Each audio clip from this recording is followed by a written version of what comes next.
So there I am, standing at the edge of my own field, watching Karen's $20,000 wedding tent sway in the breeze like a royal pavilion.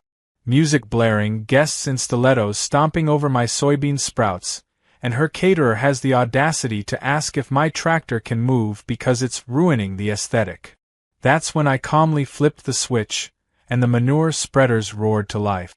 Smash to intro screen. How did it come to this? Let's rewind 3 months. Back when I still believed people, no matter how HOA obsessed or scooter bound, would at least ask before stealing power from your house. I just moved into my slice of quiet suburban heaven.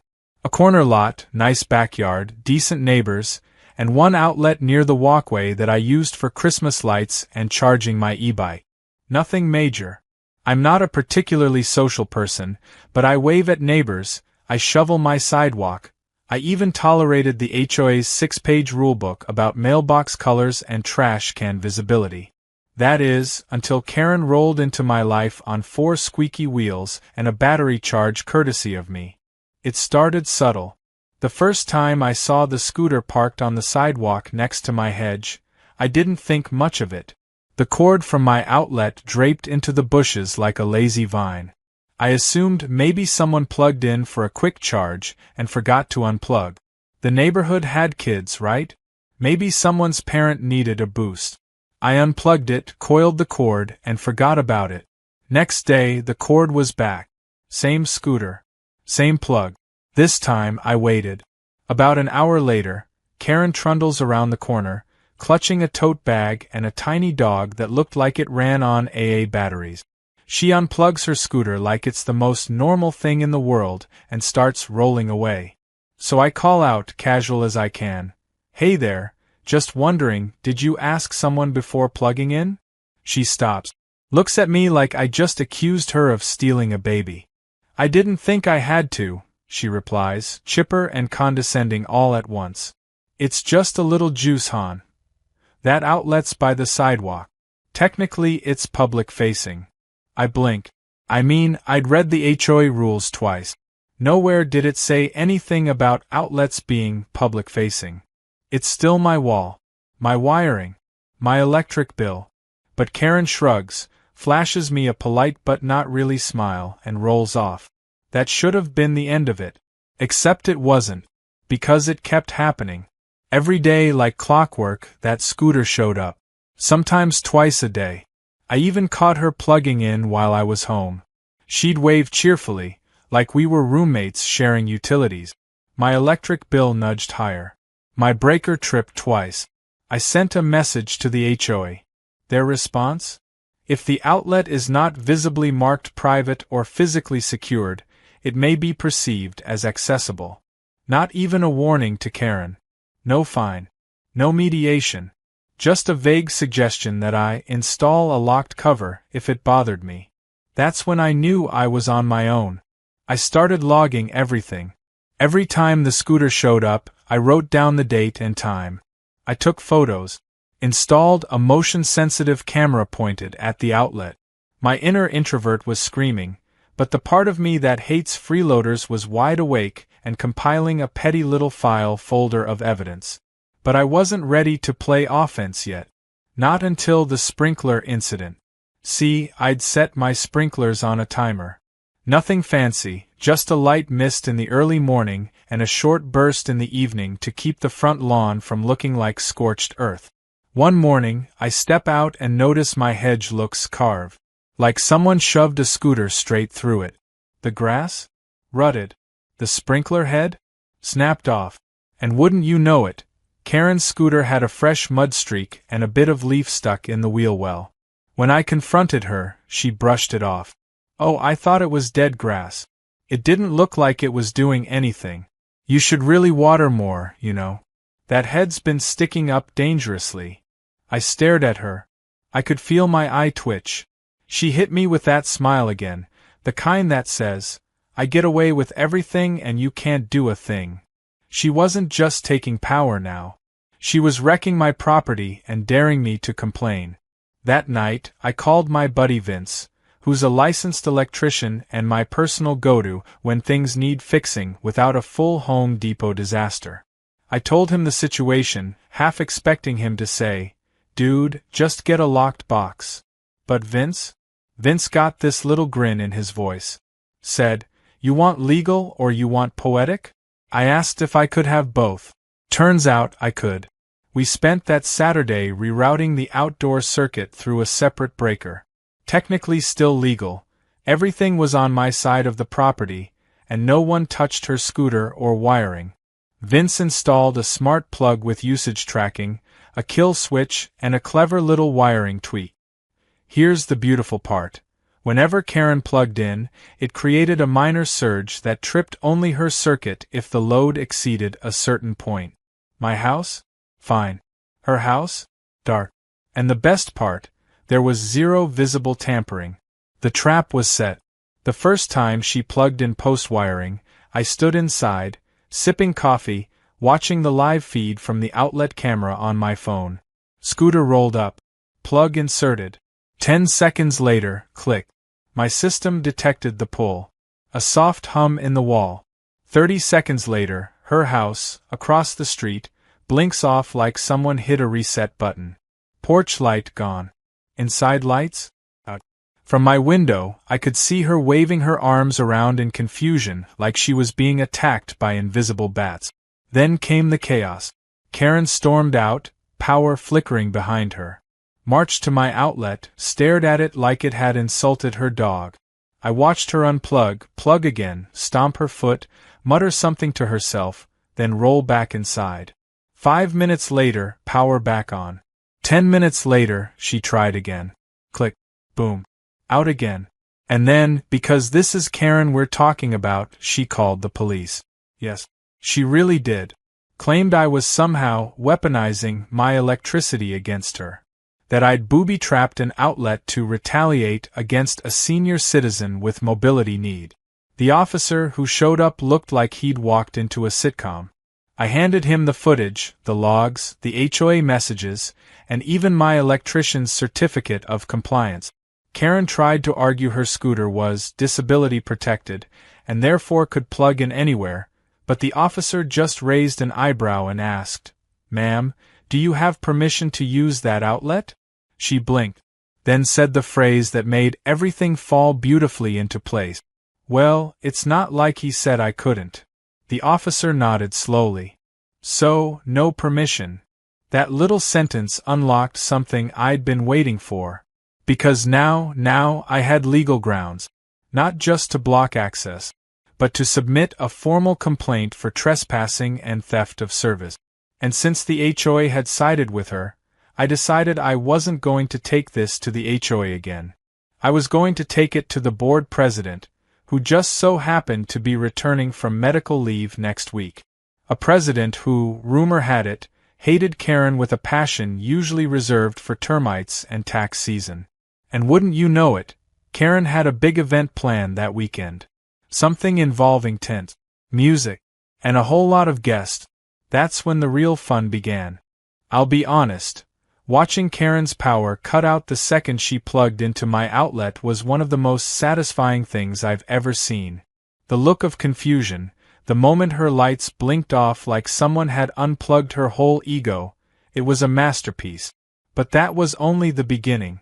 The real revenge hadn't even started yet. See, when someone like Karen gets embarrassed, they don't reflect or apologize. They escalate. And she did exactly that. The next morning, I woke up to a polite knock on the door. Not the threatening kind, this was the overly polite, fake smile kind that only people like Karen can pull off when they're trying to pretend they're not livid. I opened the door to find her standing there, little dog tucked under one arm, sunglasses perched on her head like she was about to lecture a Starbucks barista. She didn't waste time. "Hi there," she said, voice sugary and tight. "I just wanted to ask if something's wrong with your outlet. My scooter seems to be shorting out when I plug it in." I just smiled. "Oh yeah, could be. I had some work done on it recently. Might be a bit more sensitive now." She tilted her head. "Right. Well, it worked fine before." "Did it?" I asked, pretending to think hard. Funny, my power bills didn't agree. She didn't like that. Her jaw twitched, just slightly, before she adjusted her sunglasses and nodded. "I'll bring it up with the HOA," she said. "Please do," I replied. "I've got documentation ready." And I did. Full logs of every charge, every power spike, footage with timestamp. Vince even helped me pull usage data from the smart plug to compare baseline current to peak drain when her scooter was plugged in. It wasn't just petty evidence. It was admissible. Which was good because she followed through on her threat, sort of. Later that week, I got a notice from the HOA. Not a violation, but a formal request to attend a discussion meeting regarding accessibility concerns raised by a neighbor. The phrasing was vague, but I could read between the lines. Karen had tried to play the disability card. Again. She wanted to spin it like I was intentionally making her life harder by restricting access to community resources. Which, again, is a fancy way of saying his private power outlet. But she'd made a mistake. She assumed the HOA was still under her control. What she didn't realize was that our actual HOA president, Ellen, was back in town. And Ellen didn't suffer fools. I showed up to the meeting armed with every shred of proof I had. Karen was already there, perched in a folding chair, acting like she was the victim of a hate crime. The moment she saw me, she plastered on that step-forward smile. Ellen, however, didn't even look at her. She just gestured for me to sit and said, "Let's make this quick." Karen launched into her speech, rehearsed and dramatic. Talked about mobility challenges, limited outlets, and how the community should be more accommodating to senior residents. She never once said she had permission. She just kept implying that my outlet was practically public, and that I was targeting her specifically. She even brought a letter from her chiropractor, which, no joke, claimed that repeated power outages were contributing to her spinal misalignment. When it was my turn, I didn't raise my voice. I didn't accuse. I just handed over a thumb drive with all the footage, the logs, and the electrician's report. Then I said, "This isn't about mobility. It's about boundaries. She's been using my electricity without permission for over 2 months. She damaged my sprinkler system. The HOA did nothing. So I took precautions, legally, on my own property, and now she's facing the natural consequences." Ellen didn't say much. Just reviewed the footage, nodded occasionally, and finally looked at Karen and said, "You never had permission to use his outlet?" Karen opened her mouth, closed it, then said, "I assumed." "That's a no," Ellen interrupted. And that was the end of that meeting. Karen huffed out, muttering about discrimination. Ellen just turned to me and said, "If she tries it again, let me know. We'll issue a formal violation." I thought it might be over then. I really did. But Karen, being Karen, decided to go bigger. If she couldn't leech power from me quietly, she'd do it loudly.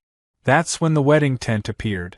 I came home one afternoon to find a massive white tent pitched across the back half of my field. Not my front yard, not the sidewalk. The literal back edge of my property, where I grew soybeans as a side hobby. Apparently, Karen's niece or goddaughter or whatever was having a rustic chic country wedding, and Karen had told the event company she had access to the perfect open space. Never mind that she didn't ask me. Never mind that she'd driven a dozen metal stakes into my soil and dragged folding chairs through my crop. The cherry on top? Her caterer came over and asked if I could move my park tractor because it clashed with the aesthetic. I didn't even yell. I just smiled, nodded, and excused myself to the shed. Because if Karen thought tripping her power was rude, she clearly hadn't experienced the full glory of what my old John Deere could do with 2 manure spreaders and a perfectly timed ignition. The next morning, just as the string quartet began tuning up, I flipped the switch. Both spreaders kicked into gear, hosing down the edges of the field. Karen came storming over in a sequin dress, yelling about permits and sanitation and how I was ruining everything. I simply pointed to the edge of the property and said, "That line? That's mine. That half with the cow crap? Also mine." The tent was taken down by sundown. The wedding was moved to a nearby park. And Karen? She tried to file a harassment claim. It didn't go anywhere. Ellen told her, flat out, "You trespassed, Karen. You're lucky he didn't press charges. You'd think that would be the end of it. That maybe, finally, she'd learn her lesson. But no. She doubled down. She started asking neighbors for help with rides because her scooter was on the fritz. Spread rumors that I was sabotaging her. Installed a bright pink sign next to my outlet that said, 'Property of Karen or do not tamper.' And then, one night, she tried plugging in again. I was watching the feed when it happened. She'd waited until late, well after dark. Thought maybe I was asleep. The scooter rolled up, she got off, crouched, plugged it in. The moment it connected, a quiet hum buzzed through the wall. I watched the smart plug spike. Then, boom. Her porch light flickered once, and the entire front of her house went dark. And that's when I noticed something new. This time, the power didn't come back. Not after 10 seconds. Not after 5 minutes. Not even after an hour.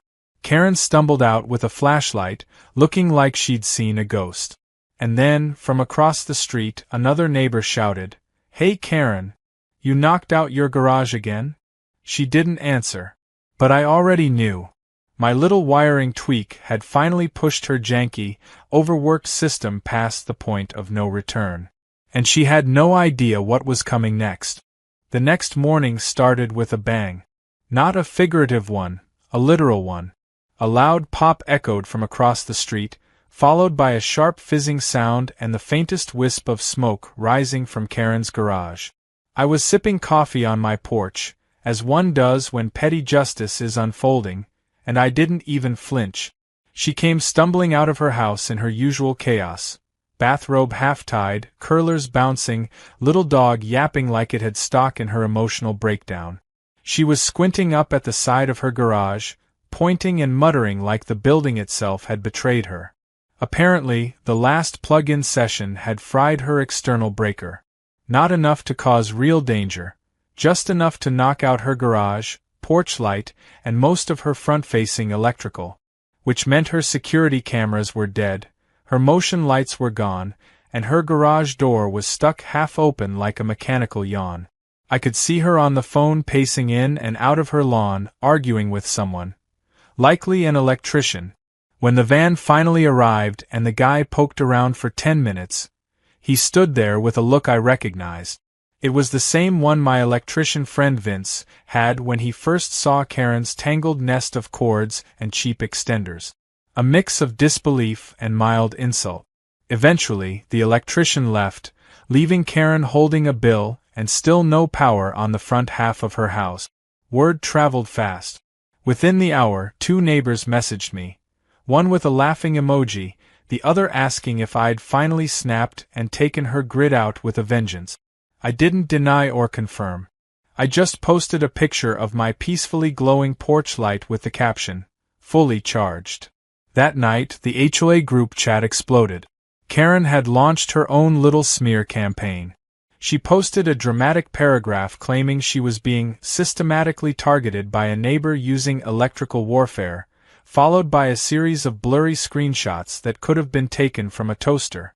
She called it a conspiracy to remove mobility-challenged residents from the community. She threw around words like harassment and ageism like confetti. And of course, she demanded immediate action from the HOA board to address this neighbor's hostile sabotage. But what Karen didn't know, what she couldn't know, was that her little political power trip was over. Because Ellen, the real HOA president, was now fully aware of everything. And Ellen didn't just take my side. She decided to make an example out of Karen. Within a day, a notice went out to all residents about a mandatory board meeting to address recent events involving property violations, power misuse, and false claims of public utility ownership. The phrasing was diplomatic. The intent was not. Karen showed up to that meeting like she was heading into battle. She had a binder under her arm, a neck brace around her throat. Yes, a neck brace, and a fresh, dramatic limp I had never seen before in my life. I almost admired the commitment. Almost. When the meeting started, Ellen wasted no time. We've received multiple complaints regarding unauthorized use of private property, damage to landscaping, and repeated trespassing. We also have formal documentation submitted, including surveillance footage, electrical usage logs, and professional assessments. Karen, would you like to respond before we review the evidence? Karen stood up, cleared her throat with the gravity of a martyr, and launched into what I can only describe as the suburban monologue of the year. She claimed she had been relying on the goodwill of neighbors to maintain her mobility, and that I had installed a malicious trap designed specifically to disable her home. She waved around a letter from a chiropractor again, which I'm fairly certain was printed off Google Docs, and explained how the power outages were an orchestrated campaign of intimidation. She accused me of planting manure on her lawn. She even tried to claim I was hiding a generator inside my hedges to fake power problems. I stayed silent the whole time. Didn't blink. Just handed Ellen a USB drive. Ellen plugged it in. Up came the footage. Multiple clips showing Karen plugging into my outlet.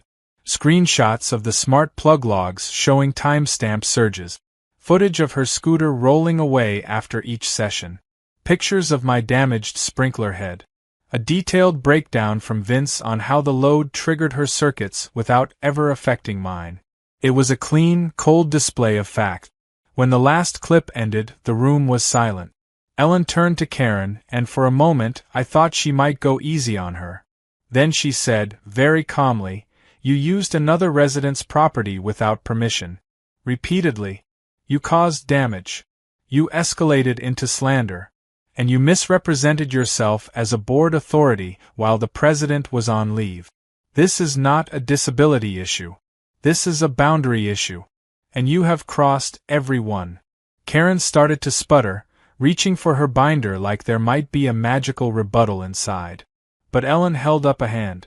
Enough. And that was it. The verdict was delivered before the next coffee break.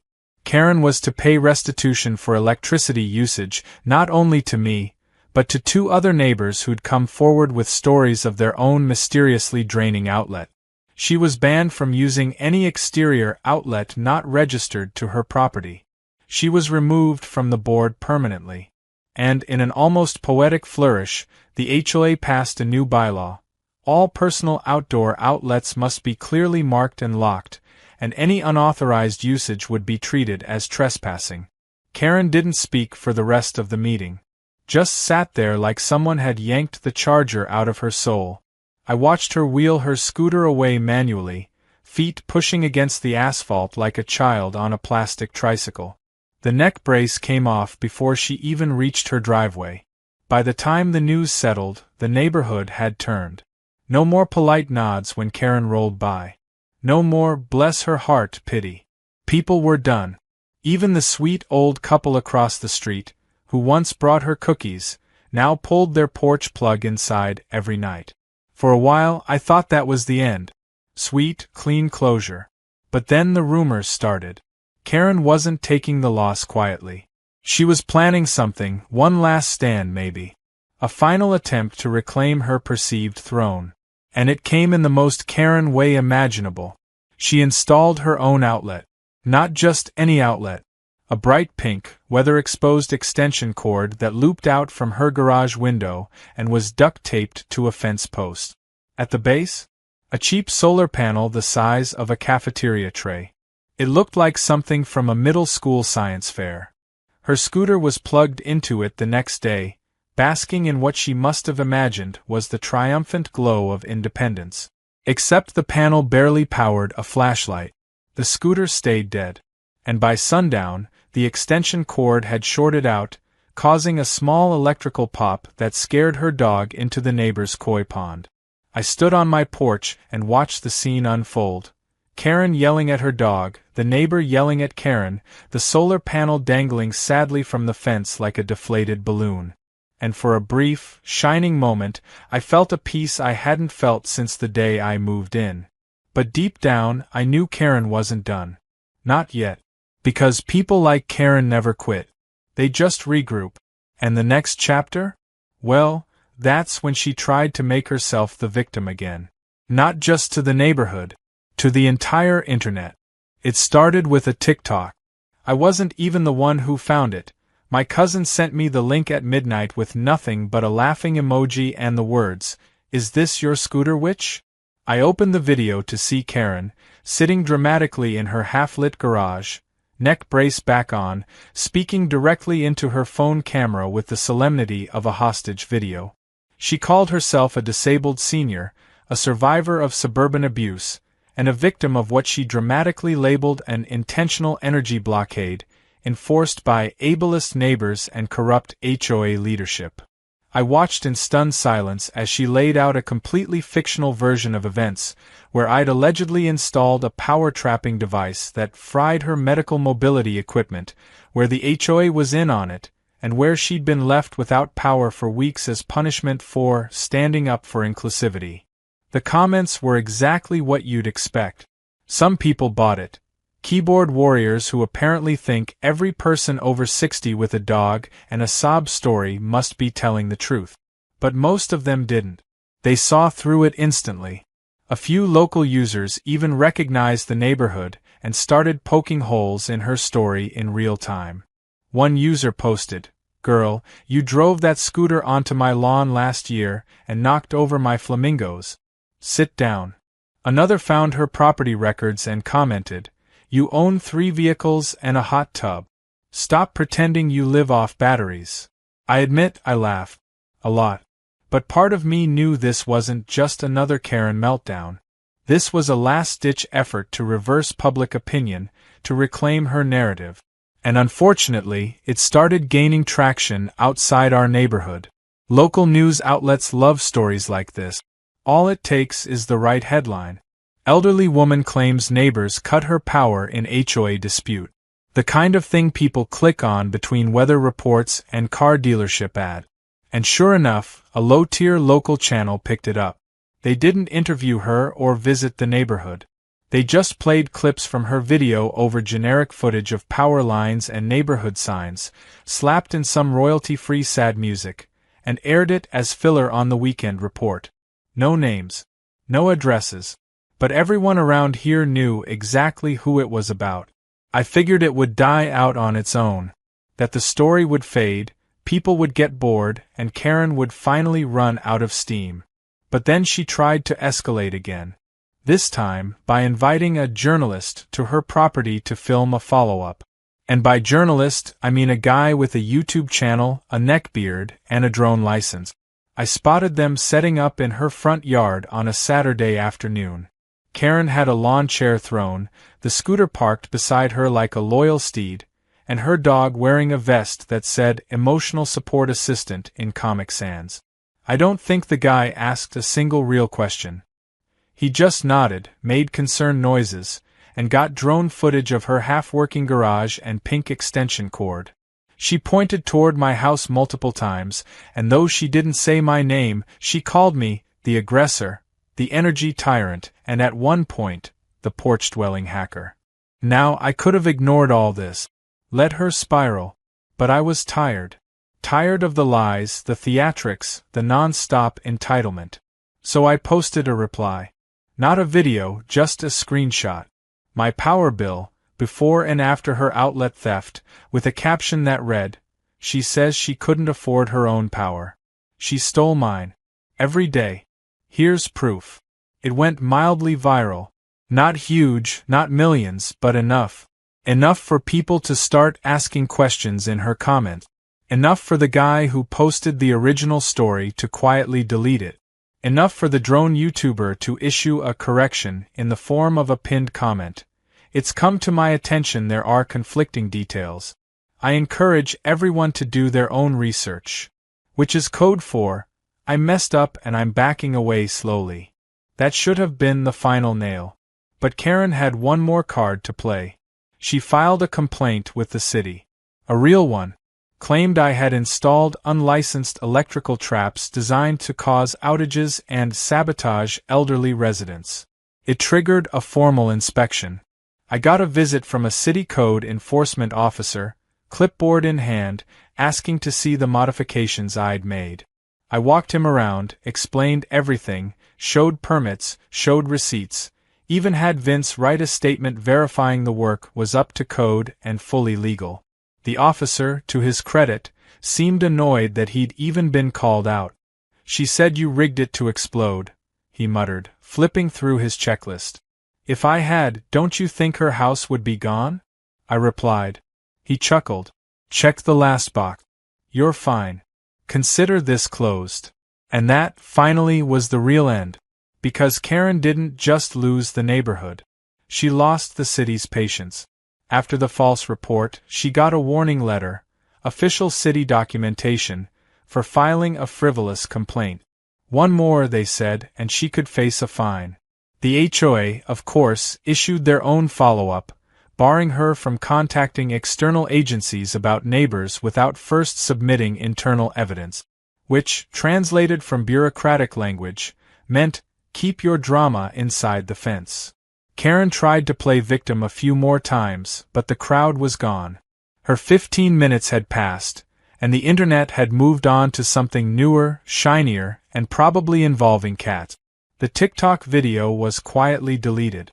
Her YouTube martyr saga capped out at 700 views and a bunch of downvote. She started walking her dog at night instead of the day. And that scooter? It disappeared completely. I'd like to say I learned a great moral lesson through all of this, that I came out a better person or more understanding of people's flaws. But the truth is, I didn't. What I learned is that some people will take every inch you give them and then claim you owe them a mile. That if you want peace in suburbia, sometimes you need a little war first. That cameras, documentation, and a smart plug can do more than 1,000 arguments ever could. But most importantly, I learned that standing your ground doesn't always mean confrontation. Sometimes it just means flipping the right switch at the right time and letting the circuits and consequences do the talking. A few weeks after everything died down, I had a cookout. Nothing fancy. Just burgers, some music, and a few neighbors I'd barely spoken to before. Turns out, nothing bonds a community quite like collectively surviving a Karen. People came by, asked about the outlet saga, shared their own petty grievances. One guy said Karen once accused his Christmas lights of giving her migraines. Another claimed she reported his bird feeder for being too enthusiastic. We laughed, we grilled, and as the sun set, I looked across the street. Karen's house was dark. Not ominous, just quiet. The way I liked it. No cords stretching across property lines. No scooter humming at the edge of my lawn. Just the gentle flicker of my own porch light, steady and uninterrupted. And that's why I always lock my outlet. And keep the receipts.